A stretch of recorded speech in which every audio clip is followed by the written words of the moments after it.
തണ്ണീർത്തടങ്ങൾ. ലോക തണ്ണീർത്തട ദിനം ഫെബ്രുവരി 2. 2024 തീം തണ്ണീർത്തടവും മനുഷ്യക്ഷേമവും. 2025 നമ്മുടെ പൊതുഭാവിക്കായി തണ്ണീർത്തട സംരക്ഷണം. റംസാർ ഉടമ്പടിയും സൈറ്റുകളും. 1971 ഫെബ്രുവരി 2 ഇറാനിലെ റംസാറിൽ വെച്ച് ഉടമ്പടി ഉണ്ടായി. ഇന്ത്യ ഇതിൽ ചേർന്ന് 1982. 2025 ഒക്ടോബർ വരെ ഇന്ത്യയിൽ 94 റംസാർ സൈറ്റുകളുണ്ട്. ഏറ്റവും വലുത് പശ്ചിമ ബംഗാളിലെ സുന്ദർബൻസ് ആണ്. ആദ്യത്തേത് ചിൽക്ക തടാകം ഒഡീഷയിലെയും കിയോലാഡിയ നാഷണൽ പാർക്ക് രാജസ്ഥാനിലേതുമാണ്. കേരളത്തിലെ സൈറ്റുകൾ വേമ്പനാട്ടുകായൽ, അഷ്ടമുടിക്കായൽ, ശാസ്താംകോട്ടക്കായൽ എന്നിവയാണ്. പ്രധാന ജലസംരക്ഷണ പദ്ധതികൾ. ഹരിയാലി പദ്ധതി 2003 വന്നത്. നീരു 2000 വന്നത്. പ്രധാനമന്ത്രി കൃഷി സിഞ്ചായി യോജന 2015 വന്നത്. അടൽ ഭൂജൽ യോജന 2019 വന്നത്. നിയമങ്ങളും അതോറിറ്റികളും.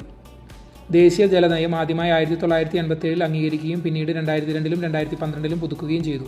കേരള നെൽവയൽ തണ്ണീർത്തട സംരക്ഷണ നിയമം 2008 വന്നത്. കേരള സംസ്ഥാന തണ്ണീർത്തട അതോറിറ്റി 2015 മെയ് 25 സ്ഥാപിതമായി. ഇത്രയുമാണ് തണ്ണീർത്തടങ്ങളുടെ വിവരങ്ങൾ.